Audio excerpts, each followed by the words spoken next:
maalin maalmaha ka mid ah rasuulku sallallahu alayhi wasallam salaadii subax markii laga baxay ayuu bilaal wuxuu ku yiri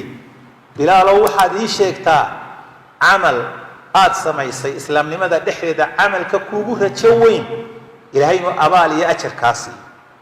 maxaa yeelay anigu jannada intaan galay habeenkii la guuraysiiyay ayaa waxaan maqlay qof hortayda socda shanqadii ka baxaysay socodkiisa iyo janqaadkiisa jaqafti baan maqlay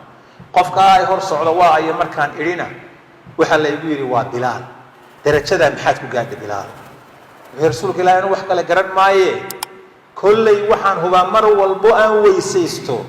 weysada aan weysaystay laba rakacadood iyo wixii alla ii qadaro sunna abaan tukada weyso walbo aan weysaysto ma gafo inaan salaad sunna tukada buu nabigu ku yiri calayhi salaatu wassalaam inta marka laga yimaado weysada iyo fadligeeda maalinta qiyaame waxyaabaha ilaahay rasuulkiisu ummadda uu kaaga garanayo kale weysada kamid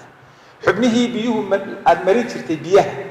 gacmihii iyo wajigii iyo madaxii iyo dhegihii iyo lugihii ayaa wirwiraya nuur ayaa ka baxaya markaasuu rasuulku kugu garanaya sallallahu alayhi wasallam ummadda si dabeetana sida lagaaga soocaya dadka kale xagga salaada iyo qiimaha ay leedahay ilaahay markuu damcay in uu salaada nabiga u soo dhiibo sallallahu alayhi wasallam isagoo dhulka joogu qaaday toddobada samaawaad uu dhaafiyay halkaas uu ilaahay kula khitaab sida awgeed ba salaada rasuulku markuu mathalayay wuxuu yiri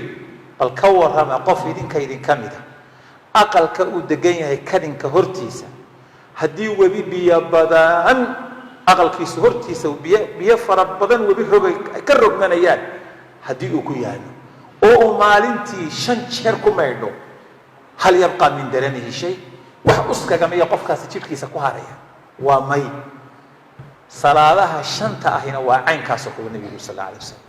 shanta salaadood qofka si wacan u tukada ilaahay waa maydhaya oo dunuubto dhan buu ka maydhaya subhanahu wa ta'ala